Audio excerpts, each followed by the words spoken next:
Well, here you are, waiting for the second part of this wonderful psychological story. If you haven't seen the first part, be sure to skip to the description and go to the playlist with this story.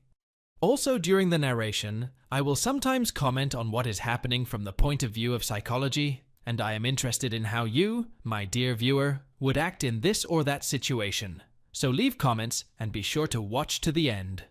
This story is heavily filled with interaction between the parents and their daughter. It especially emphasizes the father's side of the story, who strongly criticizes and tries to prevent all of his daughter's relationships. Okay, that's it. I'm talking.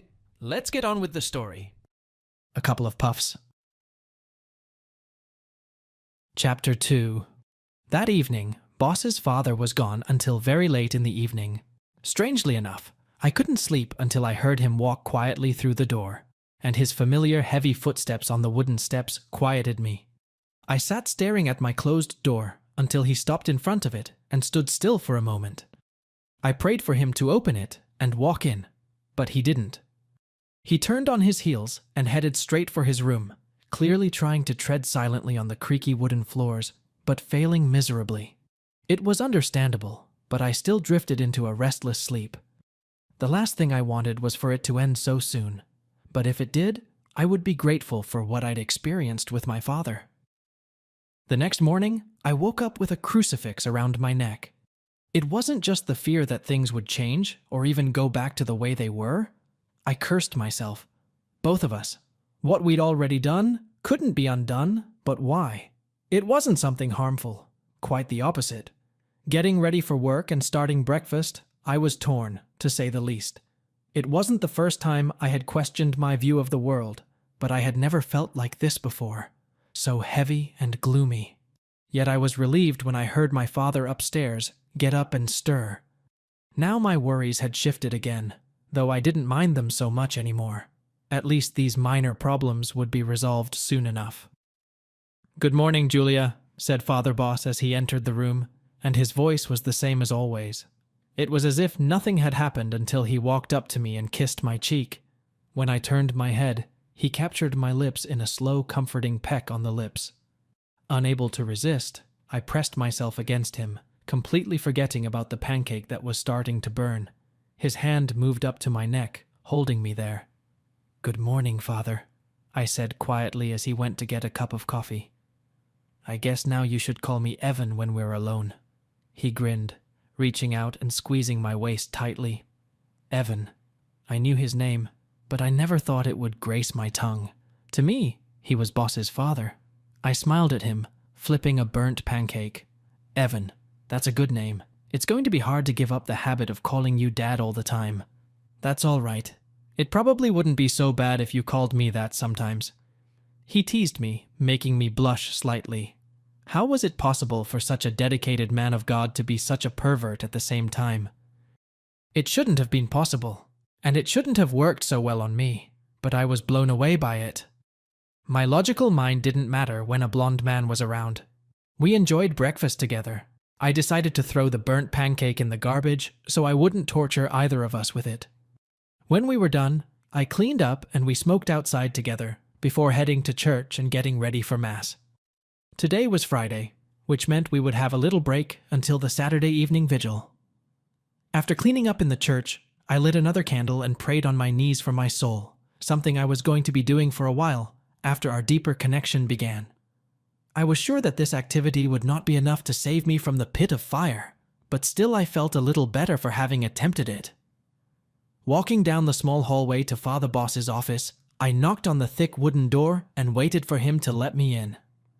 Upon entering, I found Father Boss sitting at his computer typing away as usual, probably answering emails, something he had told me about before. I wanted to learn how to use a laptop someday, and he promised to teach me. For now, I was more interested in watching his fingers move across the keys flawlessly, without a hitch. "I don't have much time today, Julia.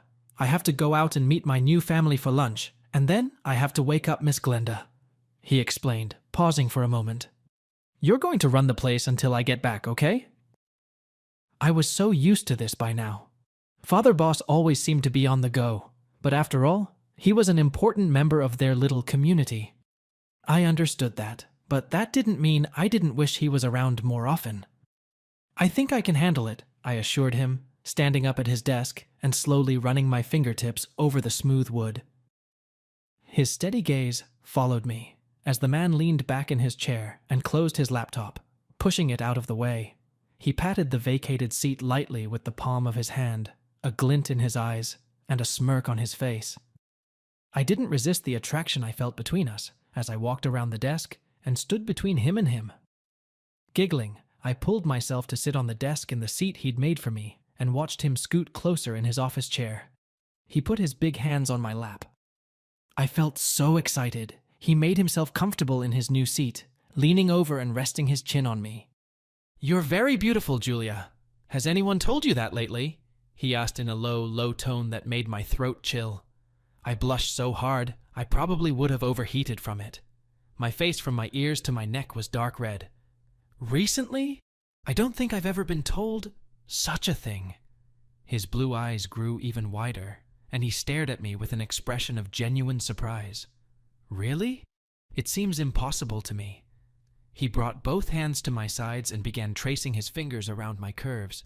He didn't touch completely inappropriate places, no matter how much I wanted him to. There were so many places here that came alive and craved the touch of his hands. His hands moved upward. "You have such a pretty face, those beautiful green eyes, and your body. Well, I can tell you from experience, it can drive a man to sin." He stroked my cheek. As much as I wanted to feel awful about the temptation he was talking about, I couldn't. I couldn't care when my body was on fire, starting from the very core. Father Boss was doing something that had never been done before. He was making me feel like a woman, desirable. I never thought I wanted that, but he was awakening so many new desires in me. At that moment, Evan pressed his face against me. It was a strange sensation for me, and I could feel his hot mouth pressed against the fabric, settling in the middle. Slowly his hand moved from my side to my stomach and began to rise. I sighed softly. I could barely feel anything, but what I did feel was amazing. After my father had enjoyed himself, he nudged me to lean back a little in his arms and moved his face away from me. Suddenly his fingers became bolder as he finally pulled his eyes away to meet my gaze. "May I?" he asked, tugging me gently. I was nervous, but I nodded slowly nonetheless. I wanted this. I wanted everything Evan wanted to give me. Confident, the man reached out, now feeling everything, and I felt his hands in a way I didn't even realize was possible. His touch sent waves of pleasure coursing through my entire body. I made a quiet sound. I had never experienced sensations like this before. It felt so good that I brought my hands up to the back of his head and ran my fingers through his blonde hair. As soon as he started the main thing, his cell phone rang, and the priest sighed, leaning his forehead against me. After a few seconds, he pulled away from me, leaving me behind. "Yes, hello? Yes, this is Father Boss." Evan spoke into the phone while he continued to tease me with his free hand, until I playfully brushed his hand away and shook my head. The man grinned slightly, and I started to put on my bra before pulling off my shirt and tucking it back into my long skirt. He hung up right after I finished getting dressed, pushed myself away from the table, and stood up with a sigh. "Gotta run. Need to reschedule a visit with a new family," he explained. Father Boss adjusted his crotch, slung his leather bag over his shoulder, then stopped beside me and said goodbye with a gentle kiss. After that, I was alone in the office, already thinking about what I should do with my time when he was gone. I decided it would be best to start by wiping down his desk, which was clearly covered in fingerprints. After finishing a quick cleanup, I felt a sudden urge to take a hot shower and wash myself off, especially when a large painting of Jesus at his table caught my eye. Lord looked down on me in a way that Father Boss did not, which made me feel so dirty. The next morning, I never thought I would be awake in the early morning without sleep on the same night with the Father. And not just awake with him, but in the sanctuary. One thing I realized during the time I lived with this man was that he liked to do everything himself. The church was an old building. He saw himself as the caretaker. He fixed everything that went wrong in the building, from changing light bulbs to fixing the hot water tank when it stopped working. I've thought many times that surely there are other people who could come in and take care of these things, but Father Boss insisted that it was all part of his job. He kept at it all the time until everything worked properly. We didn't sleep that night because of the electricity, or as I found out later, because of the old wiring. The old lamps didn't work properly. They were constantly either flickering, or even more annoying to everyone, going out. Father Boss decided to get to work on fixing them, while also taking care of the day job, which consisted of a series of phone calls and short breaks. Fortunately, the case fell on a Saturday, so it wasn't too costly to cancel, but it did mean that everything had to be finished by morning. If most of the church was in the dark on Sunday, that would be a serious problem, so he had to deal with the problem until it was fixed, and he firmly rejected my ideas when I suggested that he contact a real electrician. He spent the whole day running around, up and down the big staircase, trying to figure out the lighting problem.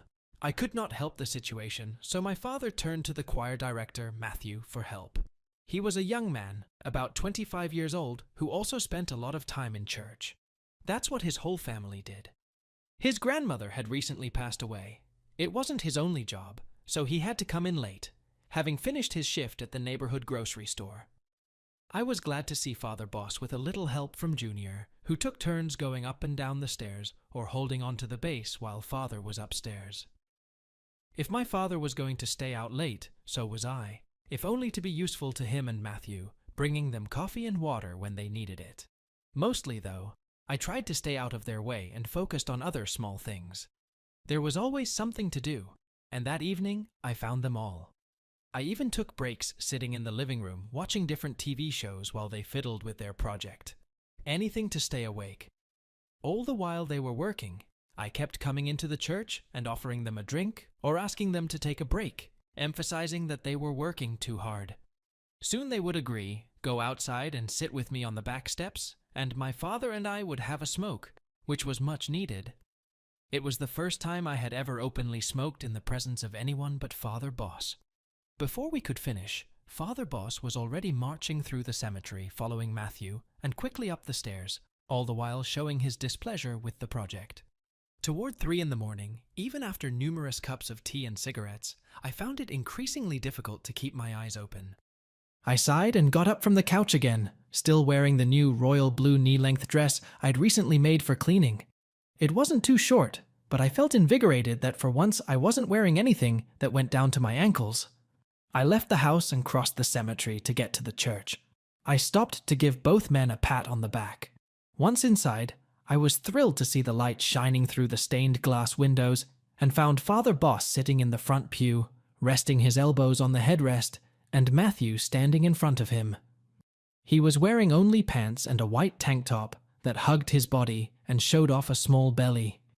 He wasn't fat, but he was chubby, and I didn't mind that at all. Quite the opposite. He looked manly. Seeing him like that made me blush and even woke me up a little. "Glad to see you've got it all figured out," I said cheerfully. Clasping my hands behind my back, I walked over and stood across from him, next to the younger man. Evan looked exhausted and stood up, rubbing the back of his head and groaning. "Yeah, thank God, it was enough to make me pull my hair out," he admitted. Matthew grinned and put his hands on his hips, looking around the large room. "Looks like my work here is done. Better go home and get some rest before tomorrow, huh?" He turned to me, as if it was time for me to leave too.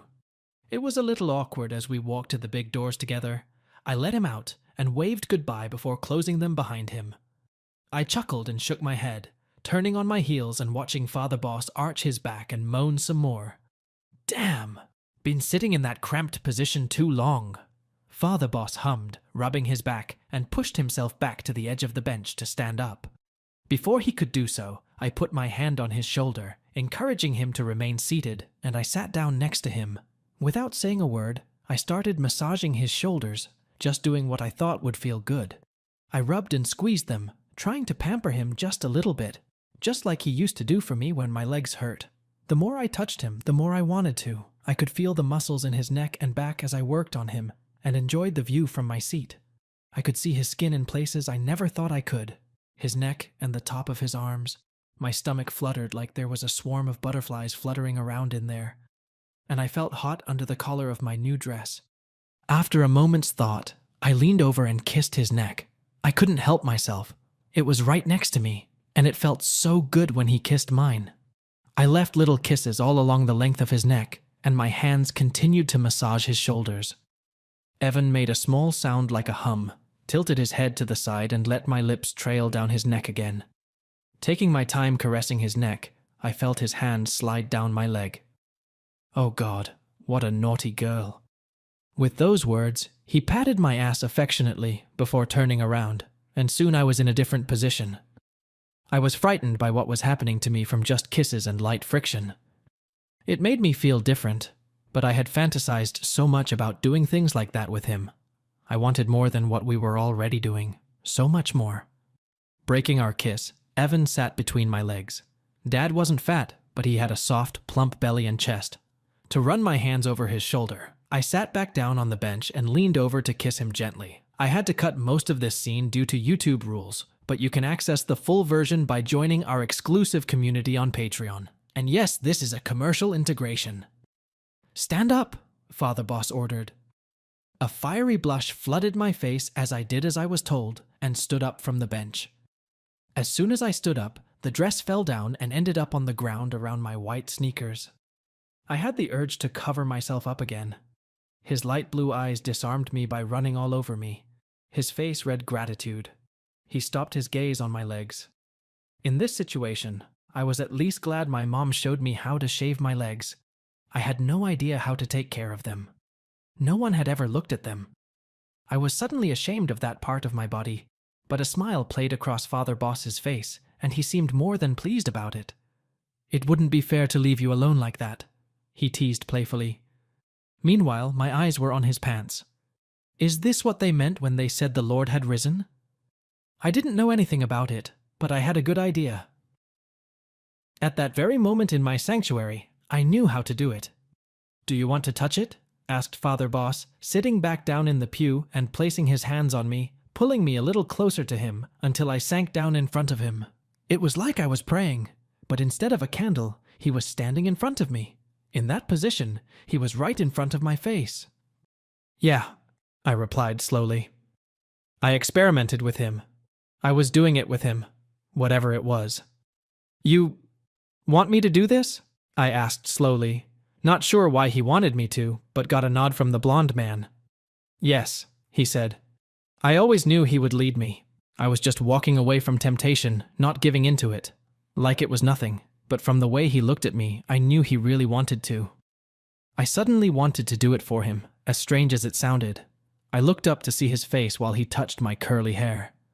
Evan made the most amazing guttural and manly sound I'd ever heard from a man. "Hey, don't overdo it." Father Boss chuckled. I savored this moment, and before returning to my task, Father Boss lifted me up, and with a little coercion, made me move to the pew again.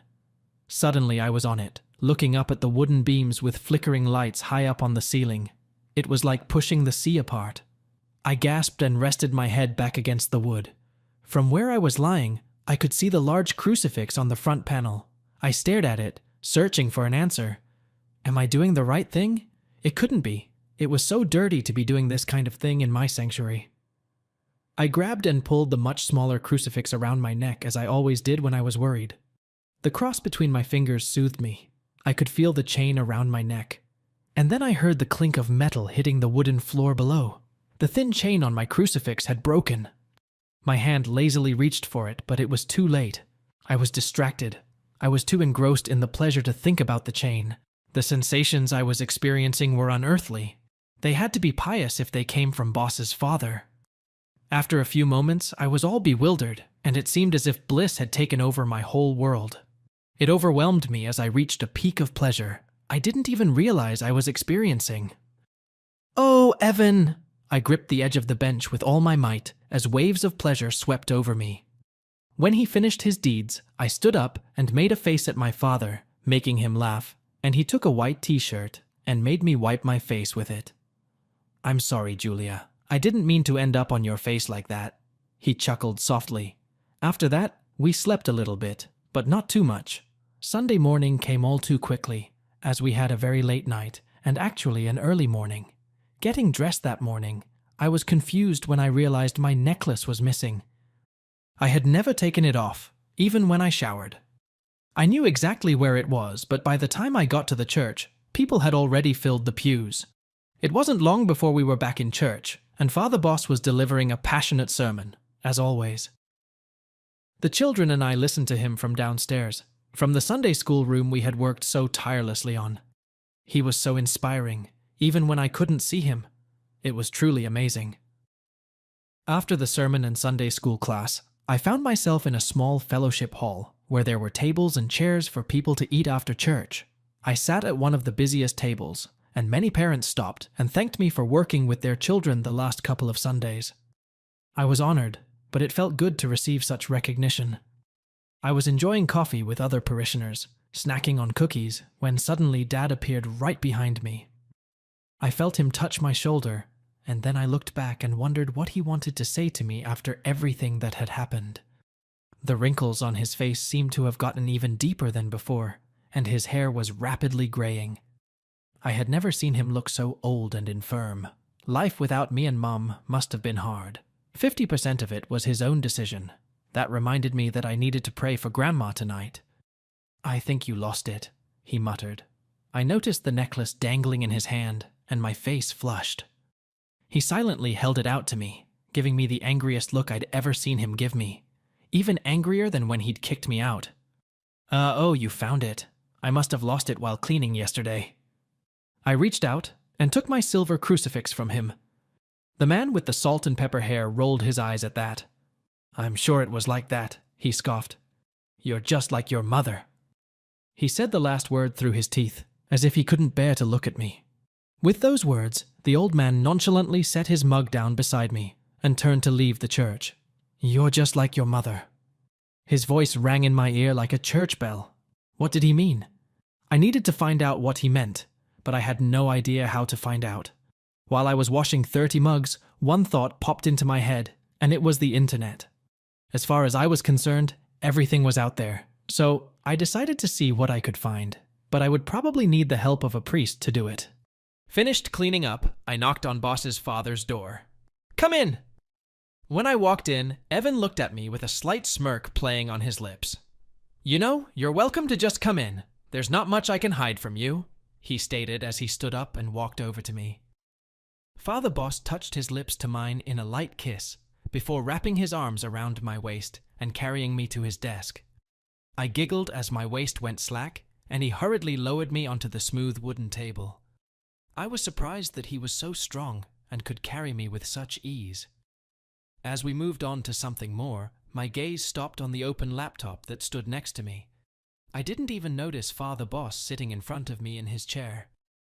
"Father, could you help me with something?" I asked, finally pulling my gaze away to look at him and catching his questioning expression as he arched an eyebrow. "Of course," he replied. "Will you help me find something online?" I pointed to the laptop and got a chuckle from the man. "Can it wait?" he asked. I gave him a stern look and shook my head, but I let him keep touching me as I reached for him. I turned the computer so that we were both facing each other. "No! I need to look at it. Dad said something and I can't get it out of my head until I know what he meant." There was a strange look in his eyes that told me he might know something about what I was looking for. "Okay, fine. What do you want to find?" he asked, using the touchpad in the center to move his little pointer to the search bar at the top of the screen. He did it as flawlessly as if he had no problem with it. "Heather Green," I told him. Of course, the first search yielded nothing. There was a stripper with the same name in a neighboring town. Then I asked him to type in the town we had just moved from, and there was an article about it in the local paper. "A local priest, 28, is reassigned after a cheating scandal." What a headline. My eyes flashed and my heart raced. Definitely not what I'd thought of when I was looking for information about my mother. It wasn't like her at all. Was it? My mom was a good godly woman. Puzzled, I pointed to the headline, and Evan clicked on it, revealing a short article from my old local newspaper that said it all. My mom had cheated on my dad with the minister of our church, and I only found out about it now. That explained it all. We moved quickly, of course, but I was told it was for a promotion at work, and I had no reason to doubt it. That explained why my mom left town, too. My poor father. Now everyone knew. Even me now. 1,000 conversations between Fitter Thomas and my mum quickly ran through my mind. Yes, there were the saucy, flirtatious giggles and the many ecumenical discussions we had late at night. I guess we thought they were group activities. But Dad and I stayed home, and I honestly had no idea. I honestly didn't think Father Thomas was anything special. Speaking of special, my attention returned to the priest in the room. I jumped involuntarily. "Did you know?" I asked, unable to fully shift my focus to how he was making me feel. It felt so good, though. He continued to send sparks of pleasure throughout my body. Father Boss looked into my eyes and was silent. I wanted to know everything about this act with him, even if it would make me just like my harlot mother. His look let me know I was right. He knew about everything, and maybe even how it was arranged, from my mother in the confessional. She went to the confessional as often as she could. I forget to whom she confessed. I just figured, that's what people of good will do. Looks like I was wrong. Maybe because he felt bad that he couldn't tell me more, and he stopped whatever he was doing, though he continued to keep his hand on the side of my leg. He took a deep breath. "I know what to do at times like this. Let's go have a smoke," he suggested, standing up and removing his hand from mine. It was unlike him to stop like that, but I just nodded and got up from the table, then walked a couple steps behind him and walked outside with him to our backyard. I cautiously took a seat, still feeling a little awkward as he lit a cigarette, and we were both silent for a moment, while he looked like he was contemplating life and the universe, filling his lungs with noxious smoke. "I'm sorry I can't help you with that."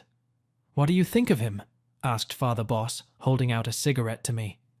I nodded, took the cigarette from him, and took a smooth puff, which was now a practice. At this point, I really could have smoked the cigarette alone, but I was savoring the moment, sharing it with the priest. There was something about the passing of the filter between us that excited me as much as the first time. I couldn't wait my turn or even stop inhaling, and I don't think it was because of nicotine addiction. The smoke felt good when it was drawn into my lungs, though, and I could feel the high when the drug kicked in. "It's okay. I understand. He was just our priest. Dad thought he was too young," I assured him. The boss nodded in agreement and said nothing more. It was just the way it was, and I knew it. I shouldn't have even asked him, but it was hard not to when you had such hard news coming at you. "Do you think I really look like her?" A smile appeared on Father Boss's face, and he reached out and took the cigarette from me, putting it back between his lips and shifting his weight awkwardly. He considered the question for a moment, rubbing the back of his head. "The situation seems too complicated for me to say," the man stated confidently. "I know from reading the story and getting to know your mother that you're not at all like her." After passing the cigarette a few more times between us, it soon ran out. I felt a little better, especially since, as had become customary, Father Boss graciously let me take one last puff before I tossed it into the flower pot. Reaching up, I let my skirt fall to the side, drawing his gaze to me again. Once we were inside the house, away from prying eyes, we tried again. I felt his smoky breath on me and relaxed a little. Even though we were still on church property, I felt much more private behind the locked door of the small house than I had in his office. Evan kissed me. "I really want to see you fully," he murmured against my lips. My face flushed slightly at his request, and I wondered what it would be like. "Here?" I asked, when he pulled away from me a little. He grinned warmly. "No, I was actually thinking about the kitchen," Father Boss replied, now leading me, putting his hands on my shoulders, into the small room next door, flicking the light on with his elbow as he passed. My throat was dry, both from the smoke and the nervous tension. I swallowed and looked at the sink. Twisting out of his fingers, I grabbed a glass from the board and quickly filled it. I turned and looked at him, bringing the glass to my lips, and swallowed the water quietly, soothing my throat as I pondered what would happen next for another minute. I needed those few seconds, hesitating between sips, deciding what to do next. I smiled and quickly finished my glass before deciding that yes, I really wanted to do this. He had seen almost all of me by then, so what harm could there be in showing him everything at once? I set my glass down and smiled as sweetly as I could. I got nervous. My dad's big hands helped me disentangle myself from my dress. He looked down and watched it roll on the floor around my heeled shoes. I noticed those 2 inches against his body. I obediently hung the dress on the back of one of the chairs. Father Boss smiled at me. "Almost done," commented Father Boss. I turned to face home. I now appeared all before him, standing next to the kitchen table. I had never anticipated anything like this for myself. Nervous, I stood as still as possible while he scrutinized me, his eyes flickering up and down. He straddled my front, looking at me like a hungry shark. "Please don't cover yourself up. You're perfect," he muttered, keeping his eyes on me. "You're not just looking—" I chuckled. I felt like my looks weren't enough. I needed to show my worth in other ways as well. Part of it was the pain of growing up such a simple girl. I focused on something else. In my opinion, it was all too good to be right. I began to feel very guilty for doing all this. Raised her eyes to him. "Father, is this okay? Would God approve?" I asked slowly, knowing the answer to my question before it even formed. Raising my eyes to the man, I saw that his head was slightly thrown back, and his hand found its way to my thick mess of hair. "Oh yes," he replied without hesitation. "Just don't stop doing what you're doing. It's so good, Julia." His voice came out in that deep, low tone. I wasn't going to stop. No, I wanted to try something new after the experience Father Boss had given me at the sanctuary. Green eyes looked at him. The feeling was so strange. It took me a little while to find the right pace. Oddly enough, pretty quickly I found that I was enjoying it. Enjoying the movements, and even more so the sounds I was hearing. But I struggled to keep going, wanting my priest to feel as good as I had the night before. From what I could hear, Evan was enjoying himself. I smiled, almost like a puppy who wants to be told I'm a good girl, and given a treat, looking up at him. "Come here." He helped me up before the man lifted me up. I squealed with a pleasure I had never experienced before. I had just never been able to try it myself. I knew I wanted Father Boss to be the one to lead me to this new experience, like he had led me so far with everything else. It hurt, but not terribly, and I wanted it so badly that I mostly ignored it. "You are so ready," he commented. It hurt for a moment, and then I felt weird, but thankfully, not in a bad way. It was just a weird feeling. It was a lot of exciting sensations all at once, but when he touched a certain spot, a shot of pleasure ran through my entire body. It was like a bolt of lightning, making me let out a sound that was something between a sigh and a groan. "So that's it," he muttered. Father Boss had fumbled the place over and over again. He made sure to hit that exact spot each time. I was very grateful to be sitting on the table. The pleasure overtook me, making me throw my head back and grip the edge of the table, my knuckles turning white. The sensation was amazing, but suddenly I wanted to pee. But no, I couldn't pee at a time like this. My whole stomach was electrified. Being new to all this, I figured my body was just reacting to things like this. Right? Nothing bad could come from such pleasant sensations. I was sweating, which made me a little embarrassed. The hair on my forehead stuck to my glowing skin. I could feel everything building up inside of me, just like the day before at church. I felt so much fuller this time. My foot even flew out, hitting him in the chest, but that didn't stop Father Boss. I just felt it, and of course enjoyed it more than anything. A few minutes later, I reached the top. It was amazing. I couldn't take it anymore. I had already reached the same peak the night before, but the sensation was very different. I needed to regain my breath. Evan smiled at me. I let out a long sigh of satisfaction, then slowly raised myself up on my elbows and sat up properly. When I looked over at Boss's dad, I noticed that he was still puffing and looking very pleased with himself, looking at the mess he'd made. I pulled him, and he moved closer to me.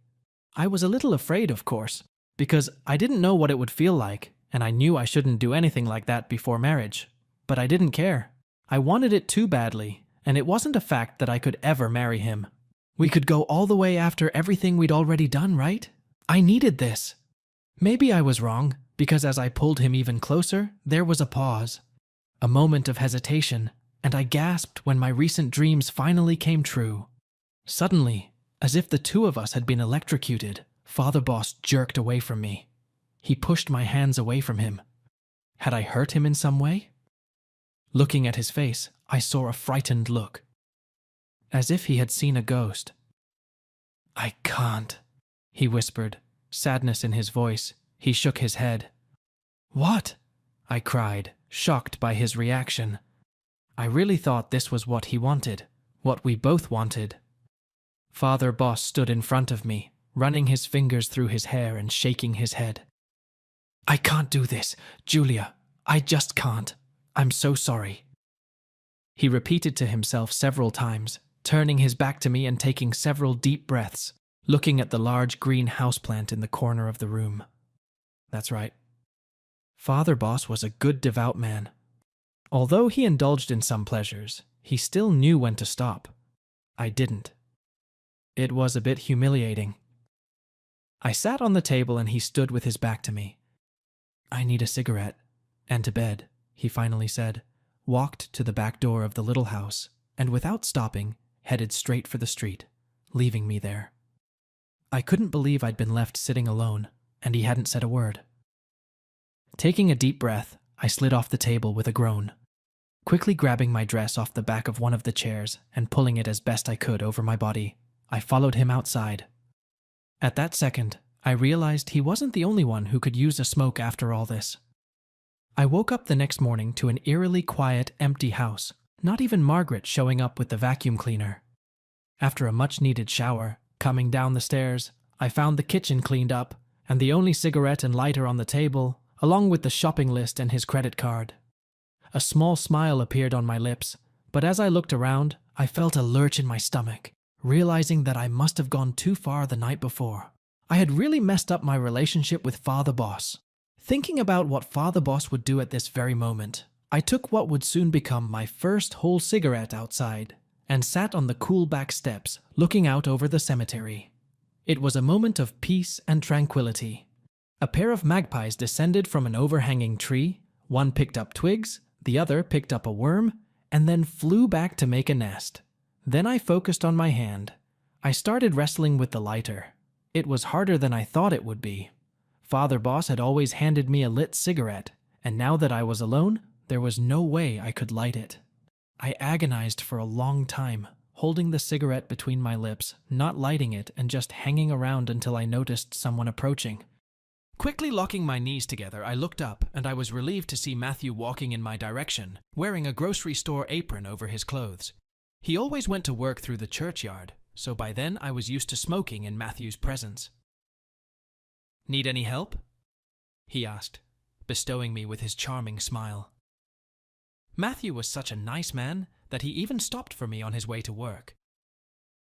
Please, I mumbled, trying not to drop the cigarette between my lips and holding out the lighter to him. He stepped closer to me. I could smell his deodorant and used one hand to shield the flame from the wind as he struck the lighter once and lit the end of my cigarette. Taking a much-needed first puff, I let the smoke out with a slight sigh. Thanks, I smiled at him as he handed me the lighter, and our hands touched lightly. No problem. I better get going. Matthew made a quick motion to check the time on his phone. I'll see you very soon. Father Boss left me a shopping list, I told him, taking another long puff of my cigarette. Great. I look forward to seeing you. He said it with the warmest smile I'd ever seen, and I wondered if he meant it as my stomach fluttered again, or if he was just being nice. We held each other's gaze for a moment before he headed back across the grounds, leaving me alone with the birds and squirrels. The rest of the morning went pretty mundane. After breakfast, I went to the store. My head was buried in my thoughts, so I didn't even look at the list until I got to it. The list started with the usual stuff: various groceries and vegetables, some coffee, tea, toiletries, but at the end was something I never expected to buy. Something that had never been on my mom's list. 2 packs of cigarettes and a lighter. The brand was carefully written down to make sure I bought exactly the right ones. I was suddenly nervous, even though after participating for so long in what could only be described as a bad but fun habit of sharing cigarettes with Boss's dad, the least I could do was buy more for the 2 of us. Besides, after a tense morning spent alone, I was seriously considering that I could use another one. When I was done, I made sure to go through the line Matthew was checking in, and as I approached the entrance, we exchanged smiles. Good morning, Miss Julia. He greeted me, beginning to scan the various items I had lined up on my belt. Father Boss is a lucky man.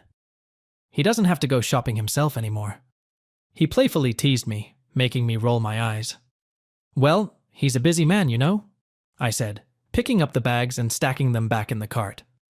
Luckily, I wouldn't have much to carry back to the little house on the church grounds, though I wished I had help with that. When he finished calling, I cleared my throat and looked at the list. Sure that my face was red with embarrassment, I was very afraid to even say out loud what I needed. Matthew watched me, leaning slightly against the counter and glancing at the list as he came closer. "Would you like a smoke?" he asked with a slight teasing glint in his eyes, reaching out and taking the list from me. His sparkling blue eyes darted across the page as he read to the end, and he nodded, jumped out of the register and hurried over to the tobacco kiosk on the side, grabbed 2 packs and quickly deposited them in the register before holding them out to me. I took them and placed them at the bottom of one of the packets and then finalized my transaction with him. We said our goodbyes, and after what I thought was a long look at each other, waved slightly before I walked out of the store, put the cart away, and taking a deep breath, dragged all the heavy packages the relatively short distance to the house. I spent the rest of the day in the church basement, tidying up the Sunday school room. I still had to get ready for the following Sunday. I also had to get the kitchen and living room in order by the time Father Boss came home. He was due back at some point, and I was nervous at the thought. I felt like I'd messed up last night, but it was hard to know when he wasn't around. There was one ray of light. He still trusted me enough to leave his credit card for purchases, but that meant little when it came to other aspects of our life together. Father Boss came home after it was dark outside, priestly vestments and all. He must have been at work all day, but he didn't tell me what he'd been doing, but came over and kissed me gently on the lips. I melted again in his presence. There was still a spark between us, an energy, at least for me, as I lifted up on my toes to better reach him and pressed in for a kiss. Father Boss responded with passion for passion, but as soon as my hands rested on his stomach, he pulled away and stepped back. "How was your day, Julia?" he asked, and I shrugged, watching him pull a pack of cigarettes out of his pocket and grab a lighter from the table, clearly showing me that he wanted to take this conversation outside. I followed him out, and we settled on the back steps, the cool evening air around us tense as we made small talk about our day.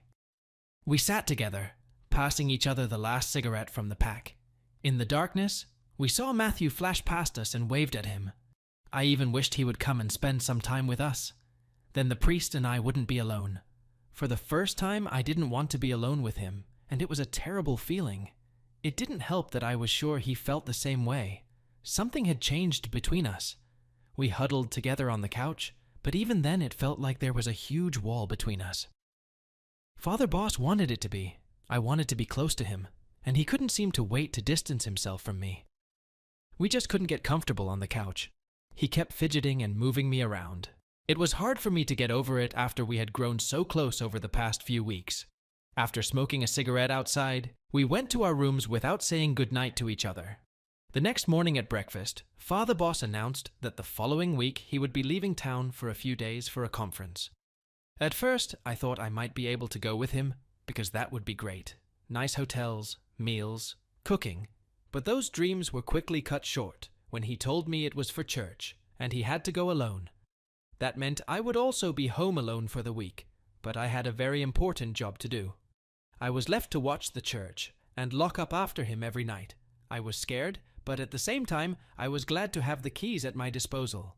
Perhaps it was time for me to figure out how I would handle being on my own. After the morning mass, I went about my usual business of cleaning. The house was big, and its age was beginning to show. There was always something that needed to be taken care of, either to clean or to fix. It was just dumped on me as far as I was able. The more difficult things I had to ask Father Boss for. I loved this place, and no matter what happened in the future between Father Boss and me, I was sure my job here would never change.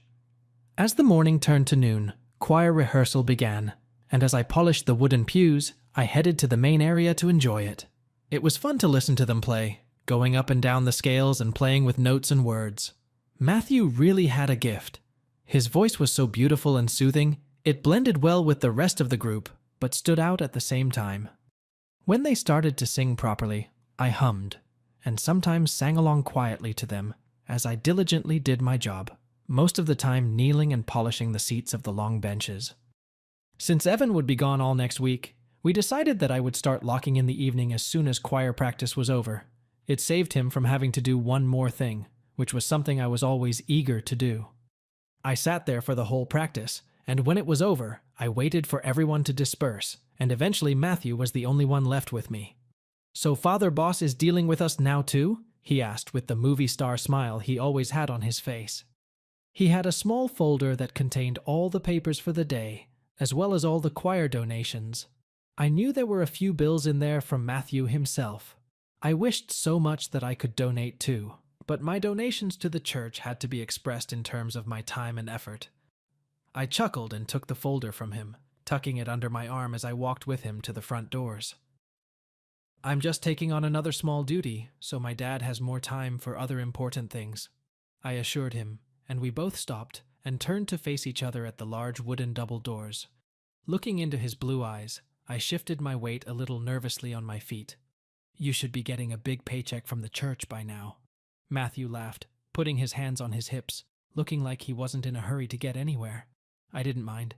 It made me feel good to have someone in town to talk to, when it seemed like Father Boss was desperately pushing me away. I knew I could spend time with an older man, but I could feel new boundaries being established between us. It would be painful, but I trusted that the priest knew what was best for both of us, especially after we had gotten into such a gray area with each other. "Oh, please, I'm just doing my small part of the job." "Miss Green, I think we both know you do more than that. You've practically bonded with Father Boss. I almost thought you were going to hook up last night when you kicked me out and clearly stayed out late. What time was that?"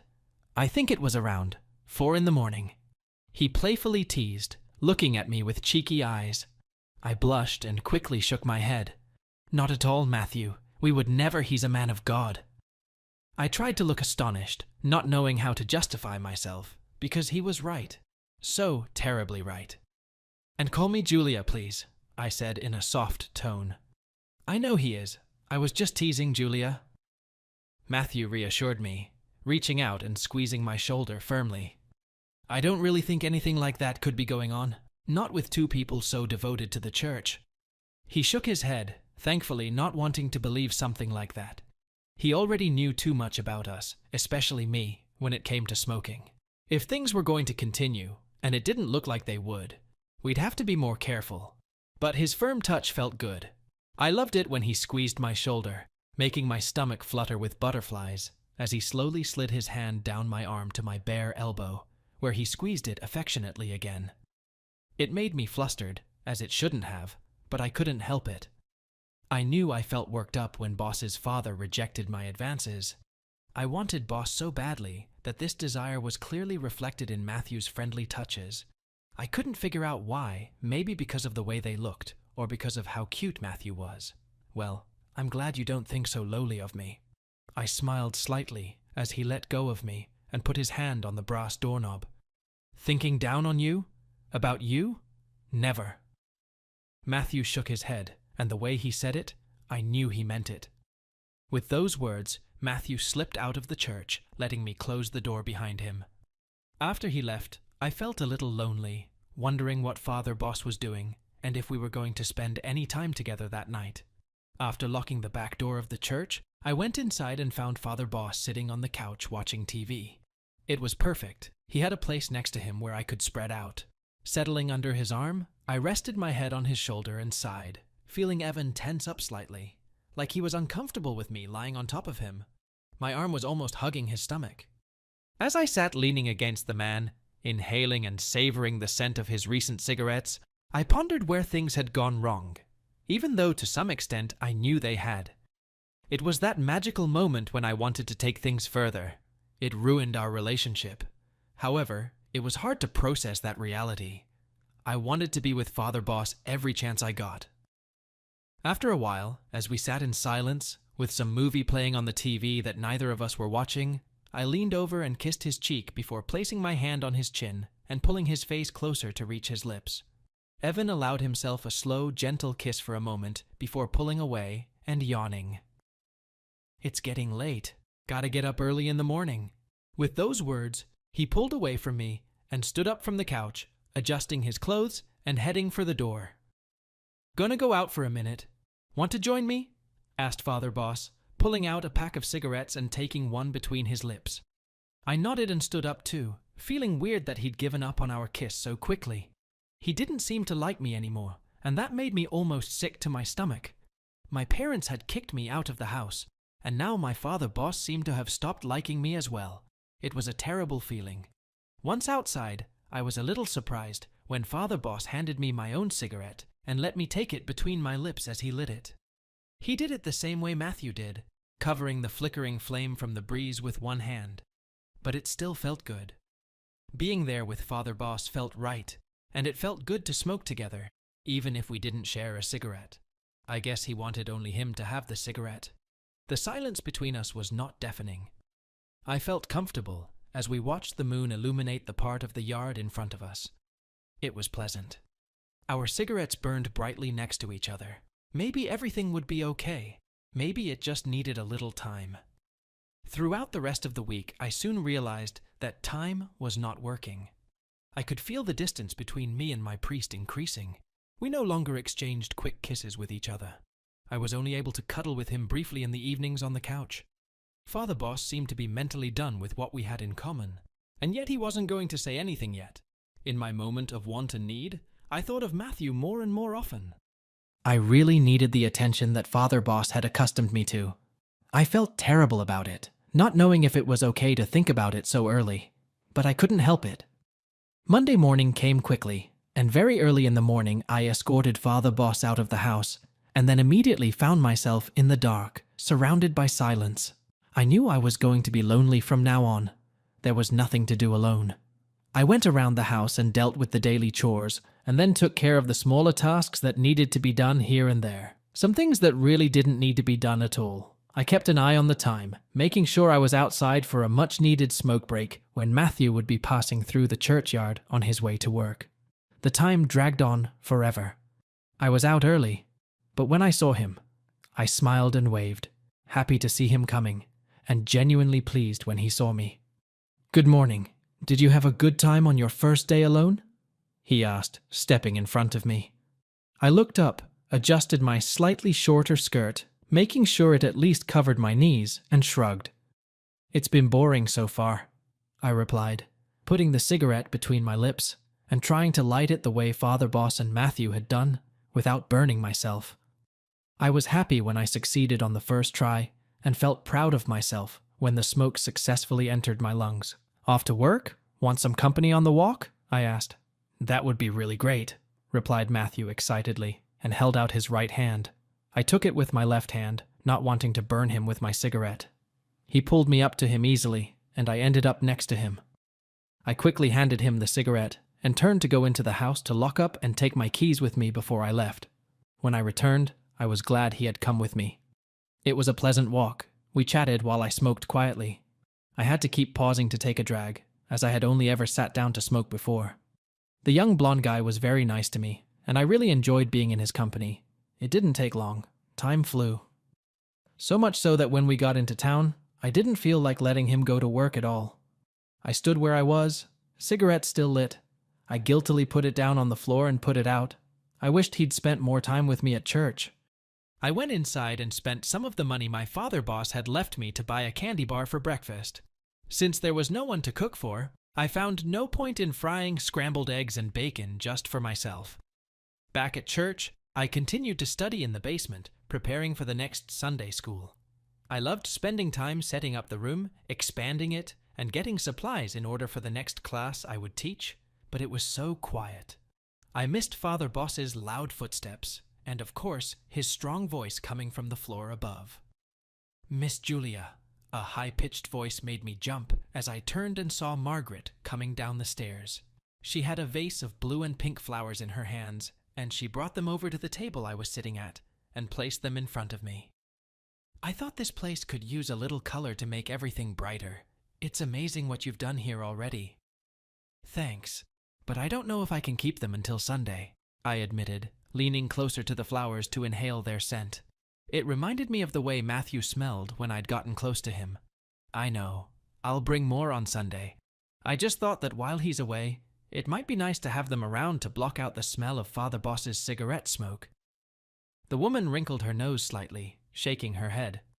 Such a bad habit, muttered Margaret, heading for the stairs again. Sniffing, I got up from the table and wondered where she smelled the smoke from. Everything was spotless.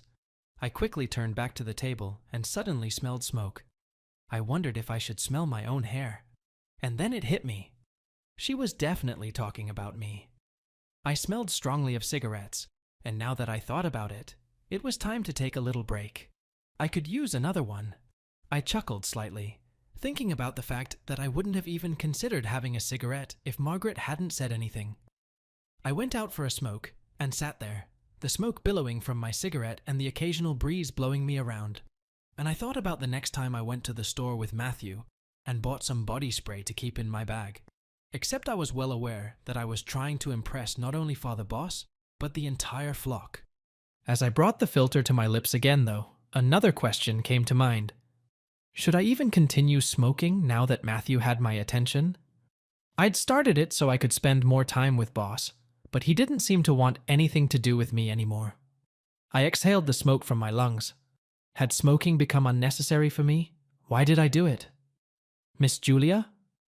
The voice made me jump up again in my cold stone seat.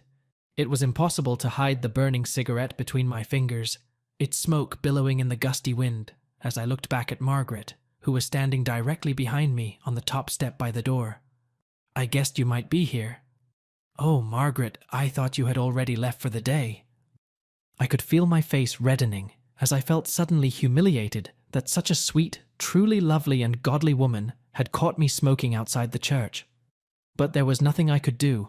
I was already there, so I just sat there and defiantly took another slow puff. I felt like I needed it. My heart was pounding with fear. I really needed something calming, and I really felt that long, deep puffs of a cigarette at that moment helped. The older woman seemed oblivious to my naughty actions, completely ignoring the cigarette and smoke as she walked down the stairs and stood in front of me when she got all the way down. Actually, I was just about to leave. I just wanted to talk to you about something. I know things are all over the place right now, and I'm praying for you. We're all praying. But things are pretty weird right now, since you've unfortunately been kicked out of your house, and I also know that you're grateful to Father Boss for letting you stay here. But the longer this goes on, the more it's going to be talked about in church, if you know what I mean. Especially if you're not careful, she explained with a shake of her head. She took a deep breath before continuing. And to be honest with God, I don't think you two are being careful at all. That's why I want to make you an offer. I have a small one-bed apartment over the garage. My husband built it for my mother, God rest her soul, and it's unused now. If you want it, and I think you will, you're welcome. She paused, clutched at her chest for a moment, and looked up at the sky, clearly praying for her dead mother. My eyes widened at that, and my heart melted a little, first from the fact that she had lost her mom, and second from the fact that she even thought of something so sweet and kind for me. It was so sweet of her. And in that moment, I wondered if this was the best move for me, to leave the priest's house and give him back the space he craved. I would no longer be in his way. That's so kind of you, Margaret. But I, as you know, have no money. I wouldn't be able to pay for my stay there. I earn my living here by cleaning, working in the church. I explained, waving my hand with my cigarette, further swirling the smoke between us, not realizing the whole situation. Part of me wanted to escape from the little house and go with her, while the other part of me didn't want a new change in my life, to leave my cozy room in Father Boss's house. Margaret smiled, her warm old face crinkling around her hazel eyes as she waved him away. Don't worry about it, dear. You won't have to pay for anything, and I don't mind you continuing to work here. It seems to be your calling. She reassured me, watching me intently as I took one last puff and then put out the end of my cigarette on the grey stone of the step and wrinkled my nose at the black mark it left, before carefully tossing it into the overflowing flower pot that Boss and I used as an ashtray. Yeah, me and Boss, and immediately made a mental note to empty it later when I wrinkled my nose again, looking at the big pile of black ash and flattened brown filters for the first time. It was really unsightly. I turned and focused on Margaret. Thank you. Can I give it some time to think about it? I asked, immediately wishing I'd jumped at the opportunity right then and there. It was time for me to get my own place after living with Boss's dad for so long. It had been a few weeks now, and things had clearly been getting strained between us lately. It would have been better if I had left, but it was hard to decide to make another major change out of nowhere. Anyway, I had to stay for the rest of the week to look after the church while he was away. Of course, the offer still stands. I was grateful for Margaret and her kindness. It meant a lot to me to have such a close church family. After talking to her, I went back into the house and cleaned up a bit more, remembering to throw the large ashtrays that stood outside both the church and the house into the trash can, and then went back into the house and had a quick sandwich for lunch. There wasn't much to do at the church other than sit in the pews and pretend to be Pag Boss, letting people who came looking for him know that he was unfortunately out of town and wouldn't be back until Saturday. The hours dragged on painfully slowly, but as soon as it was close to 5:30, I went back outside, out of habit, and waited for Matthew to come home from work. I really wanted to tell him about Margaret's idea. I had to tell someone. I flinched when I saw him enter the courtyard from the sidewalk. He gave me a dazzling smile as he walked up to me, holding a small bag in his hand. "Hey, brought you another candy bar," he said as he handed me the bag. I laughed as I took it, thanking him for thinking of me, and placed it next to me on the step. Checking his phone, Matthew held out his hand to me. "Do you want me to light a cigarette for you at 5:30? He asked with a slight glint in his blue eyes. After thinking about it for a while, I decided that I should do it. I really needed to quit if I was going to stay with Margaret in her apartment. Without Boss's father, there was no reason for me to continue. But something was pulling me towards someone else. Looking at a smiling Matthew, I decided there was nothing wrong with having at least one more drink. "Sure, you know me too well." I chuckled softly, pulling the pack out of my skirt pocket and pulling out one of the cigarettes, putting the filter between my lips. Handing him the lighter, I leaned forward, letting the man light it from the flickering flame. I liked it when Matthew lit my cigarettes. It was another way to bond with him. We stood in silence while I took the first puff, letting the smoke settle in my lungs like Father Boss, and then exhaling it back out with force. I smiled at him.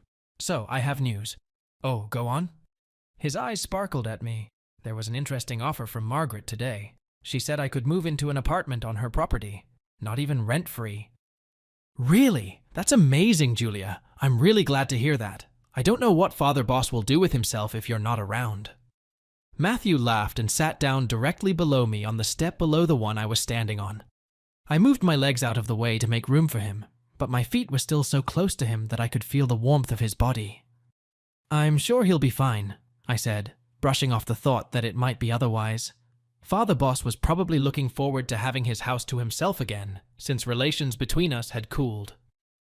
"Perhaps you would like to come with me and take a look around the place before I make a decision?"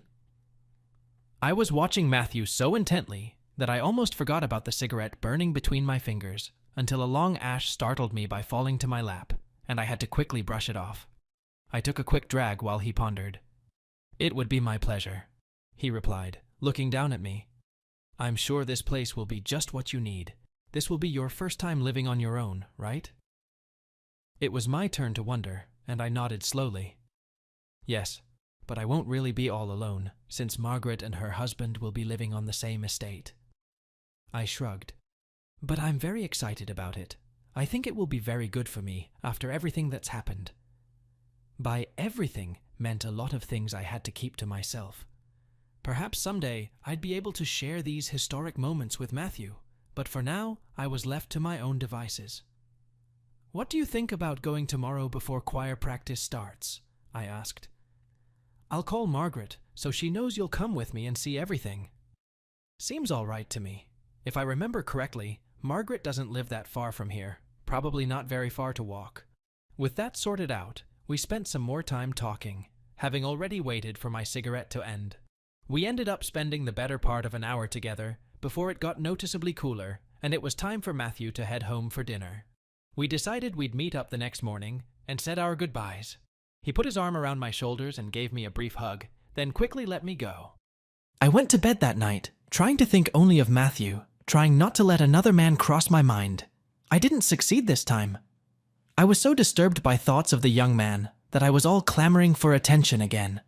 I imagined what it would be like to be with him. The image in my head was flitting between the two men, alternating between them. Father Boss thrust himself into me and poisoned my mind with the amazing sensations he gave. Every night I thought about him. Now I wanted those sensations again, and more. I knew that if it was going to happen, I needed to make the most of it. Father Boss changed me into a young innocent. A lot of things I never thought about at all. I looked at boys, then men, and appreciated them. But that was all. He turned me into a naughty woman. One whose brain worked overtime at night. There was something else. There was an open pack of cigarettes sticking out of my skirt pocket. Half the time I didn't even recognize myself. I should have confessed all this to Father Boss and absolved myself of all my sins. But that would have been cheating. I'd say I really liked this new me. That night, I slept the worst dream of my life. I dreamed about so many different things in between waking up and just lying in bed, staring up at the dark ceiling. When I closed my eyes, I dreamed of my new apartment and what it might look like. At one point, I even dreamed of my parents. Nothing felt right, though. My dreams jumped and danced, but ended up seeming like nightmares as my eyes instantly flew open, and I gasped loudly in the eerily quiet pitch blackness. A heavy feeling of uncertainty arose. How could I be sure this was all a good idea? Morning couldn't come fast enough. I was glad to get up and step out of my dream world to focus on reality. I dressed in one of my simple skirts and blouses and walked down the stairs to tend to Boss's father's plants, as I had been doing in the mornings since he left. The living room was like a jungle, and the jug took some work. Finished with it, I looked out the door.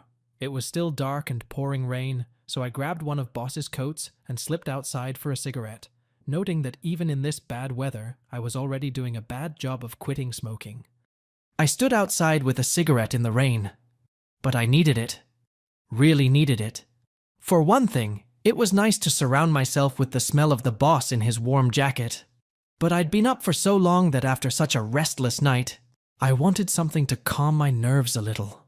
For a few minutes, it worked. There was calm on the back doorstep. The gray sky draped in clouds beginning to lighten little by little as the sun contemplated rising over the church in the east. I went back into the house and ate the chocolate bar Matthew had brought me the day before. I sat at the kitchen table and ate it, looking out the window at the beautiful churchyard. I'm going to miss mornings like this. More than that, I would miss the mornings spent on the back steps with Father Boss, remembering a time when nothing had changed between us. Even thinking about it now was hard, so I quickly finished my meal and went in search of other things to do around the house, mostly hanging around restlessly until it was time for Matthew to get ready for work. He had a short workday on Tuesdays, so he had time to get home and change his clothes in time for choir practice in the afternoon.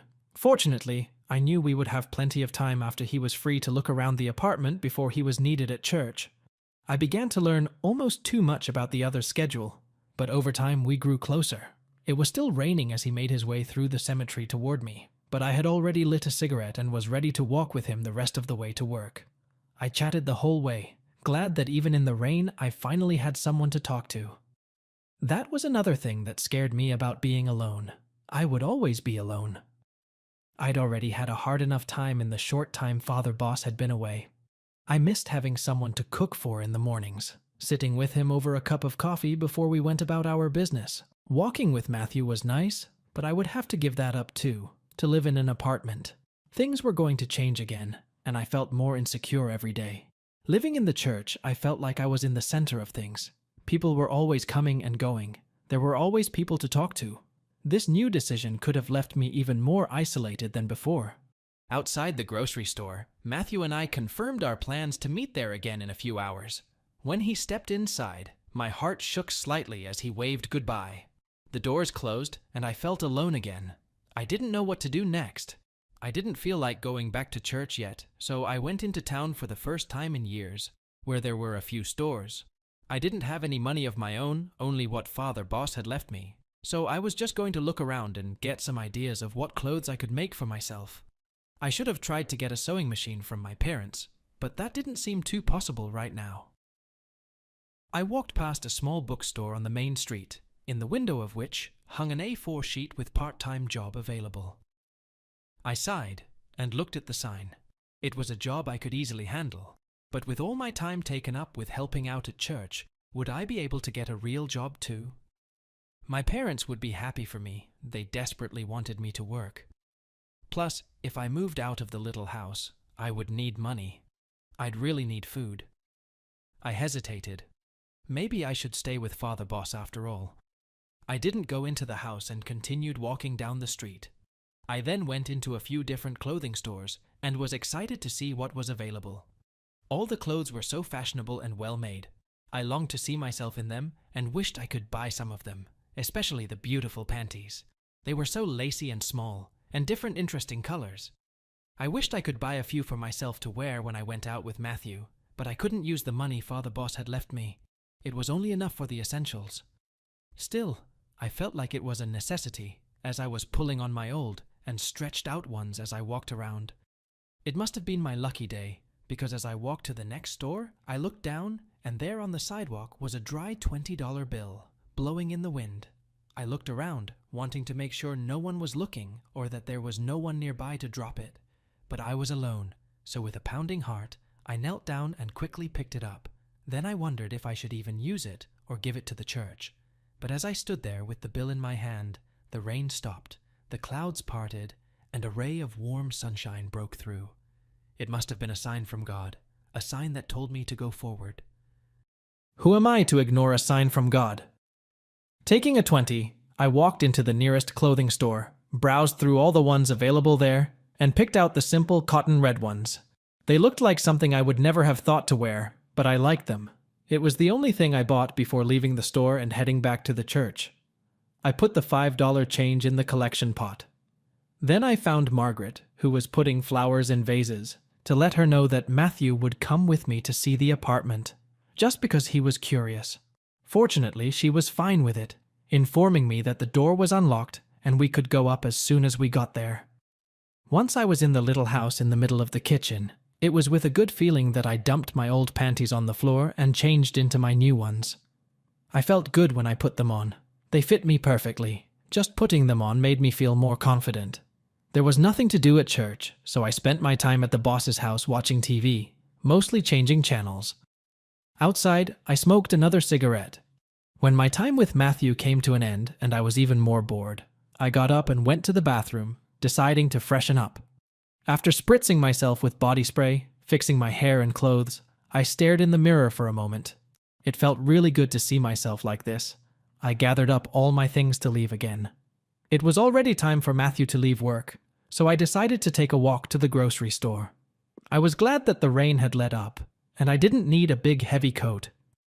When I got there, I was too early again. The store was only minutes away, so I just stood at the entrance and leaned against a small wall.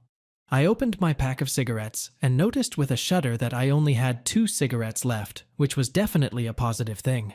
It would be much easier to quit smoking tomorrow. I was too early for Matthew. He had another 15 or 20 minutes of work to do, so sitting against the wall opposite, I lit the penultimate cigarette and waited for him to fill my lungs with smoke. Because I was so early, I was able to finish my cigarette and find a trash can to throw it in long before he came out. "Hey, Jules." Matthew greeted me with a huge smile as he walked out of the store. It was cute that he was shortening my name. I liked that. He was still in his apron and, interestingly enough, was carrying a small paper bag in his hand. "I bought you another candy bar and a pack of cigarettes." He smiled at me. "I was restocking and couldn't help but think of you," he said, reaching out and handing me the bag. It was very nice of him, and I was very grateful. First of all, he had thought of me, and secondly, the package that Father Boss had left me was now practically empty. If I didn't quit, I would have to come back tomorrow morning for a new one with necessity money. Is my morning cigarette a necessity? The 2 I smoked this morning are definitely, I had a really bad night. And this afternoon I was just bored waiting. The boss might have thought it was important. I really thought I had planned to quit smoking properly, but I really couldn't do it now.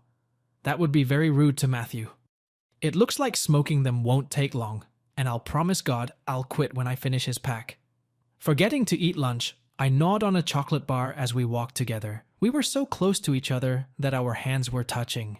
It kept happening, and I apologized a couple of times, but I was really enjoying it. He must have too, because then it happened a couple more times, and so much so that after a few minutes he subtly reached out and intertwined our fingers, holding my hand in a way no man had ever held it before. It made my body warm with embarrassment. We walked like that all the way to Margaret's house, letting go only at the corner when we reached the lot. Compared to Margaret's nice little house next door, 2 stories high, with stairs on the side leading up to the apartment entrance, it didn't look like much. I was a little surprised that her mother, in her advanced years, uses such steep steps. Climbing the wooden stairs to the top, Matthew opened the door, which creaked on its hinges as it swung open in front of me, and a wall of very musty air washed over me. Once inside, we both coughed. The apartment was fully furnished, and judging by the large accumulation of cobwebs and layers of dust, it looked like it hadn't been cleaned since Margaret's mother had lived here. The furniture was in a classic style with floral patterns. Everything was perfect for a single woman of a certain age. The kitchen and living room were not separated. It was one large open room. The small kitchenette had everything you needed. There were 2 doors down the hall, one to a tiny bathroom with all the essentials, and the other to an equally dusty bedroom, where there was already a full-size double bed with no sheets or duvet covers. I was sure Margaret would help me with that when I moved in. There was a small TV hanging on the wall that could be watched from the bed, but it was a little smaller than the one in the living room. As I looked around the room, I saw the thing that made me really want to move. A sewing machine that stood on a bookshelf with lots of fabrics and stuff in baskets around it. I smiled at the sight of this spectacle. It was the deciding factor for me. It was a place where I felt I could stay and grow further. The sewing machine was another sign that this was where I was meant to be. I like it a lot, I finally said to Matthew, turning around and looking back at him. He was looking around too, marveling at the place. Me too. I think it's perfect for you. Although I have to admit it looks like my grandmother's house. He laughed. It probably needs a little remodeling for a younger woman, but for now it's very nice. Matthew walked over and sat on the bed, glancing at the bedside table. Oh, look, another reason why this is a good place for you. You won't have to stand outside in the pouring rain anymore. He grinned and picked up an empty thick glass ashtray and twirled it in his hands, examining it. The light from the window almost sparkled on it. I walked over and stood in front of him, taking the ashtray and marveling at how heavy it was. Wow, that's actually quite nice. Much better than a potted plant. I smiled, carefully placing it back on the table so as not to break it. So, you really think this place is the best for me? I asked, sitting down next to him on the bed, so close that our legs were touching. Yes, I think so. I mean, this place is great, and it gives you freedom and privacy. Plus, you don't have to tiptoe around the boss. He explained, leaning back slightly on the headboard and wrapping his arms around himself to keep himself on his feet. Privacy. It was true. I could have privacy, since I doubted Margaret would drop in on me unannounced. It would be a quiet corner where I could sew, groom, and invite people over if I wanted. There would be no need to share with Father Boss or clean up after someone who wasn't me. The thought was bittersweet, but I knew the church would still be around, and I could keep working for him. I guess you're right. I nodded with a quiet sigh. It can get a little lonely here, though. Will you come visit me from time to time? Matthew grinned again. Of course I will. I'm looking forward to your delicious cooking, too. Father Boss raved about it when we were working on the lighting in the church. I chuckled. Sure, but don't expect too much. It's really not impressive. I don't believe you. You have to show me that. Matthew wiggled his eyebrows, playfully, yet defiantly. On the way back to church, we held hands again. This time I took his hand and intertwined our fingers. It felt good to feel that connection the whole time we walked. When we reached the church, we stared at each other for a couple seconds, unsure of what to do next, and then we uncrossed our arms and walked inside. Matthew went off to meet the rest of the choir members, and I went to the church kitchen to make sure there was fresh lemonade and mugs of tea and coffee for all the adults ready for when they were done. It was just nice to hear them singing while I mixed freshly squeezed lemon juice with hot water and sugar, storing it in the refrigerator and pouring ice into the pitcher. Even from there, I could almost make out Matthew's voice. As much as I wanted to listen to more of them, I suddenly realized that I wanted to smoke again. I hadn't had a single cigarette since I'd met Matthew at the grocery store. I grabbed my old pack, pulled out the last one with a strange feeling, and tossed the empty box into a trash bag before heading out to the back steps. Over the past few days, I had smoked the whole pack, No longer the boss and I sharing, just me. I didn't know whether to be afraid of that fact or proud of it. Outside the church, the steps were still dry, thankfully, so I could sit down and take a nice puff of smoke. As I inhaled another puff of smoke, holding it in for a second to let it back out between my lips, I pondered whether or not I would actually quit after the next pack. I kept smiling at the recurring thought that was floating around in my head. For some reason, I felt like using the glass ashtray we found in the apartment. Sitting there in the gusty wind, I unfortunately could barely hear the singing outside, mostly just the music coming from the hallway. I smoked the cigarette quickly, taking puff after puff, not taking too long to finish and go inside, where it was noticeably warmer. I smoked it so quickly that when I stood up, my head was spinning with pleasure. I then hurried inside to spray myself with Father Boss's body spray that was kept in his office. Feeling a little refreshed, I took a quick drink and then went out to the main area where the class was held, took a seat in a pew, and opened my personal Bible. I sat and read the next section I was to go through in Sunday school, listening to the singing and singing along to myself here and there. The practice went on for quite a long time. Listening to them was pleasant and relaxing. It was funny when they would suddenly stop midway through because someone made a mistake or something went wrong and they would start all over again. As they say, practice makes perfect. It seemed to take forever before they finally finished and headed to the kitchen for the freshly made lemonade I had prepared for them. I followed them and helped one of the other women pour and hand out paper cups of the icy drink, while the others stood around chatting. Matthew and I glanced back and forth as we sat at the other end of the room. He was smiling at me in a way that made my knees go weak. I tried my best to hide my emotions as I chatted with some of the ladies in the kitchen, sipping lemonade from my little paper cup. Slowly, almost 2 by 2, the choir members began to leave the church, and by 8:30, the church was quiet again. Matthew and I were the only ones left. He helped me clean up the few things I needed in the kitchen, and then came with me as I went to lock the main doors of the church. "So am I going to help you move soon?" he asked when we stopped right in front of the massive wooden double doors. I couldn't help but smile at the thought. I nodded. "I guess so. Hopefully next week. I think I should stay here this week until Father Boss gets back," I said, rattling the large ring of important keys in my hand. I looked up at him, not wanting him to go anywhere. I just wanted to spend as much time with him as possible, and that time was to be spent on the dirtiest things my mind could think of. I felt like Matthew was reading my mind as he reached out and took one of my hands. He squeezed it and looked into my eyes for a moment. I felt my face get even hotter, and I stared at him, wondering where this was going to take us. "Well, I don't mind helping you move. Just let me know, and I'll even try to free up a day for it." At that moment, his voice reminded me of Boss's dad's voice when we were having fun. As I looked into his eyes, I felt myself losing myself in him, disappearing into the depths of his beautiful blue eyes. I took a step forward and nodded slowly as I felt his hand touch my cheek. I snuggled up to him even more, and soon we were standing there kissing each other softly. After a couple minutes of our passionate embrace, I had to stop to catch my breath, and I gently pushed him away. "Wait, I need to lock up." The last thing I wanted was for someone to walk in and see us together like this. I knew it wasn't something that should happen in church, but when you become a naughty girl with very angry thoughts, one bad thing escalates into another. I just couldn't help myself. I had been kept waiting long enough as it was. As soon as the doors closed, Matthew took my hand and led me toward the front of the church, then stopped right in front of the altar and pulled me to him. We kissed again. I had to admire him. He was much more trim than Father Boss, even with the rudiments of a six-pack on his stomach. I ran my hands down his back. I felt a mixture of joy and nervousness at the same time. It felt like the first time. I couldn't wait to show him something new just for him. His lips stopped me from thinking about much when he came back to me.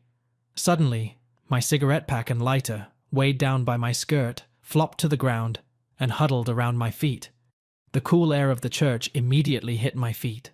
At that moment, I felt very different. "You look even better than I imagined," he admitted. Would I really be able to do this? I knew I wanted to, but it felt so wrong. We were in church, next to the holy pulpit from which Father preached. On Sunday morning, all eyes would be on the place, including my own. All of this made the situation all the more exciting. Matthew seemed to misunderstand my thoughts. "Are you sure you want to do this?" he asked. "If we do this, there's no going back." I knew what he meant, and it really should have made me stop and think.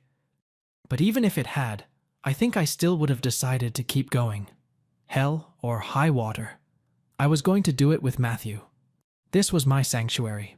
What better place to lose it? "I'm sure," I replied confidently. I wanted to solidify this and not go back. I wanted it. Wanted to experience this whole new thing with Matthew and get even more than that with him. Maybe the romance I couldn't get with Father Boss. He kissed me back. I had to stop talking. All the sounds we were making were already echoing around the church. Here too, I had to take most of the scene out because of YouTube. Even though everything was happening so fast, it seemed like Matthew was taking his time getting to know me. He was touching me so gently. Matthew looked at me and smirked slightly when he saw the desperate expression on my face. "You really want this, don't you?" he asked. My hands dropped down to grasp his shoulders tightly, not wanting to fall. This time, it was different.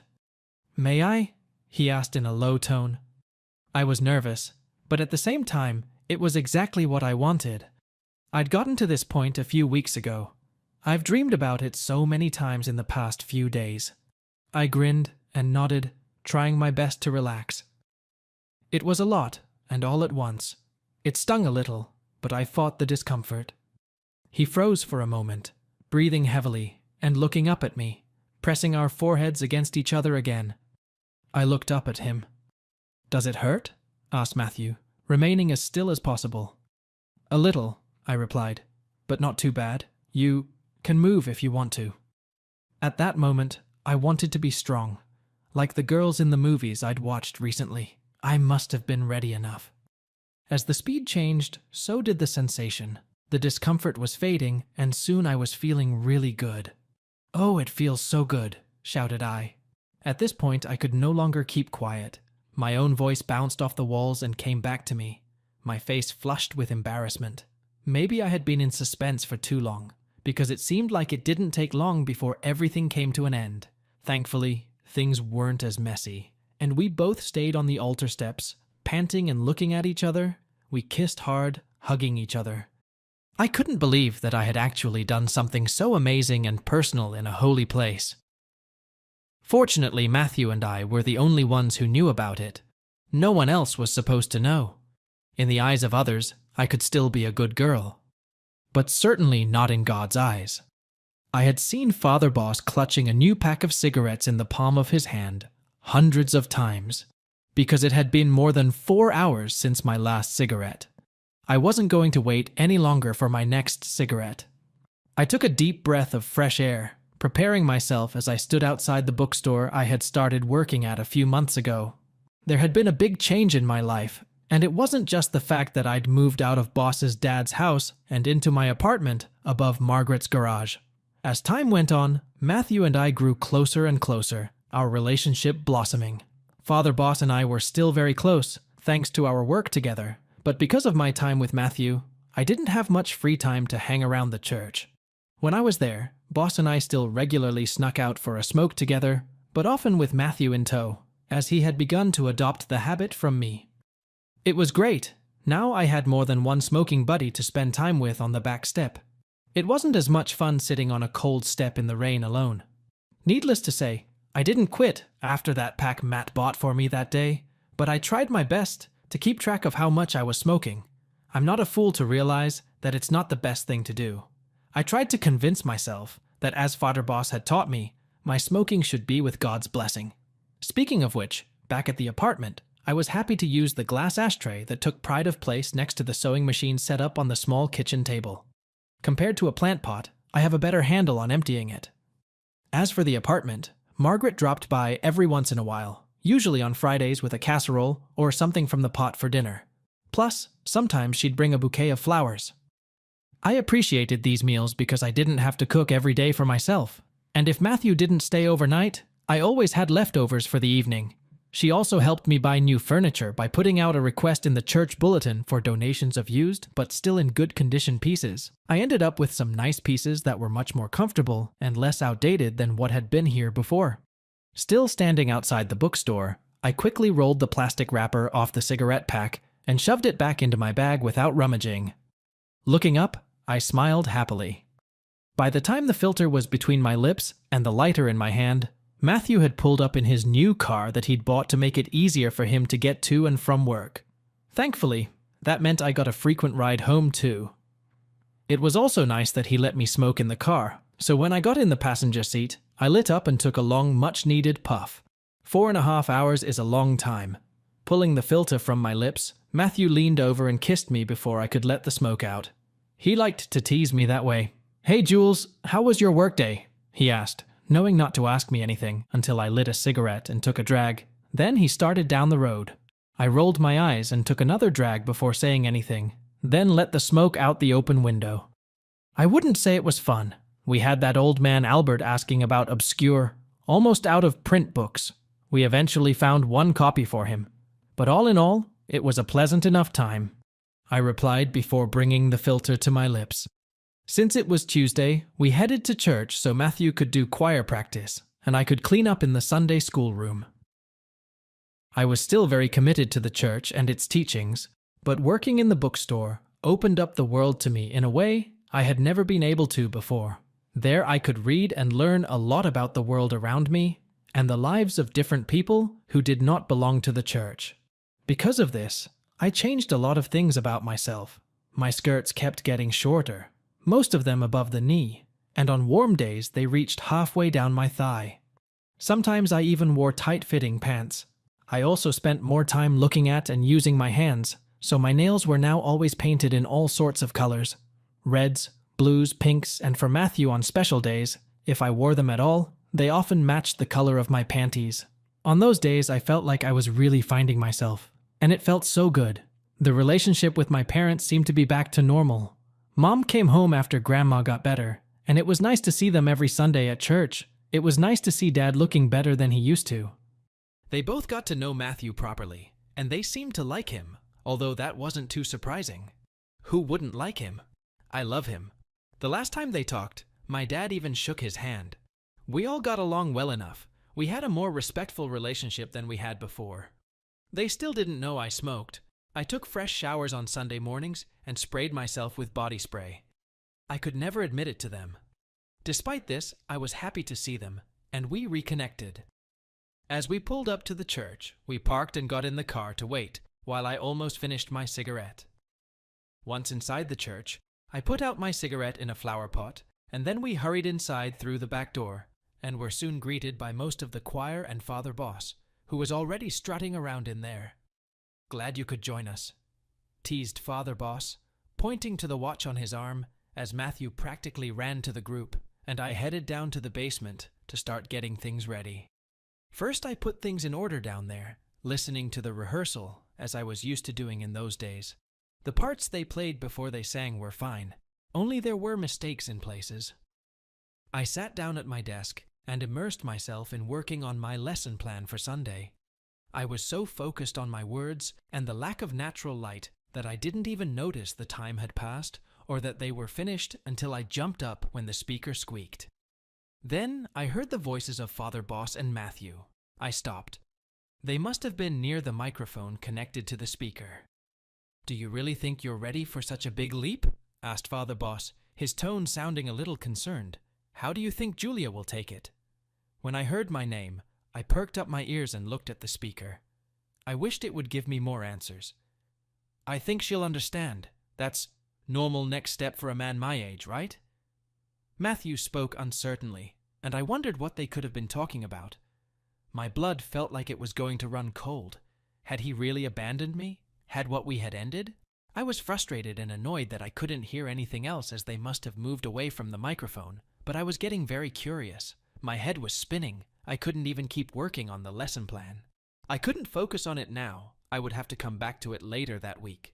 Instead, I went back up to the main floor. My heart was racing and my mind was in a state of confusion. At this point, I realized I was still sucking and chewing on the end of the pen.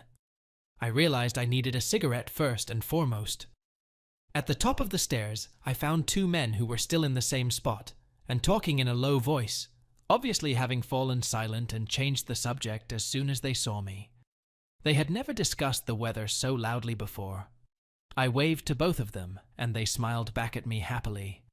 I put 2 fingers to my lips a couple times in an exaggerated way to let them know where I was going. "I'll be out in a minute to join you," Matthew announced in almost a full voice from the pulpit. I guessed it wasn't going to start raining. Now he would join me more and more often and borrow a cigarette to take a couple of puffs, but he had to be careful because he had a very keen sense of his singing voice. I just loved that company, spending more and more time with him, cigarette or no cigarette. But at the moment, I was more concerned with what he was thinking right now. This morning when he got out of bed, he didn't say anything special.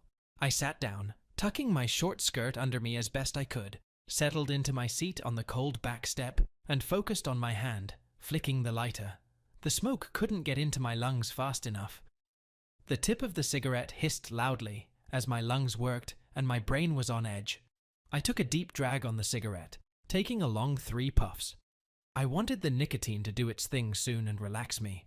As I sat there, I soon heard Matthew's loud footsteps through the church. The soles of his shoes echoed on the tile floor. He stood in front of me and squeezed my shoulders affectionately, then held out his fingers, asking me to share a cigarette. I smiled back and handed him a cigarette, and he took an equally large puff for himself. "Hey Jules, when you're done, the boss wants to meet you at the sanctuary, not far from our place, to discuss something important." He stated it as if everything was already set. I looked embarrassed. Our place was where I lost my virginity to him. It was our joke. We giggled at what we had done as boss stood there reading his weekly sermon. Why didn't the boss himself ask me if he wanted to talk to me? Anyway, when I asked with my fingers and then took the cigarette back, I agreed. "Give me 5 minutes!" I smirked and kissed her before running my tongue over my lips, feeling the note of tobacco and focusing on my hand again, drawing some much-needed smoke into my lungs. With a cloudy exhale, Matthew disappeared into the house, leaving me alone with an unlit cigarette. What was happening to the 2 most important men in my life? Why were they speaking to each other and to me in riddles? I sat there completely confused and tried to finish the cigarette as quickly as possible, taking the deepest puffs I could. I put it out on the stone floor and then pressed the butt into the nearly mountain of others in the terracotta pot.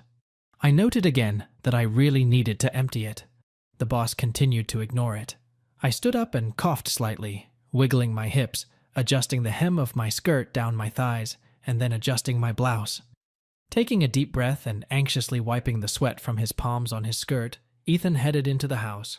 Over the past 12 months or so after spending so much time in the church, a lot of changes have happened to me personally. I've matured, evolved, lost, and found new things. But I've met some amazing people in the process. But when I looked around me, much remained the same.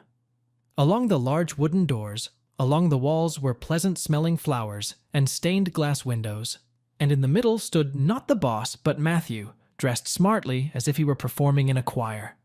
Under the bright lights, he looked both beautiful and marvelous. Feeling even more confused, I looked around for boss, but he wasn't there. I took another deep breath and sighed. What should I do now?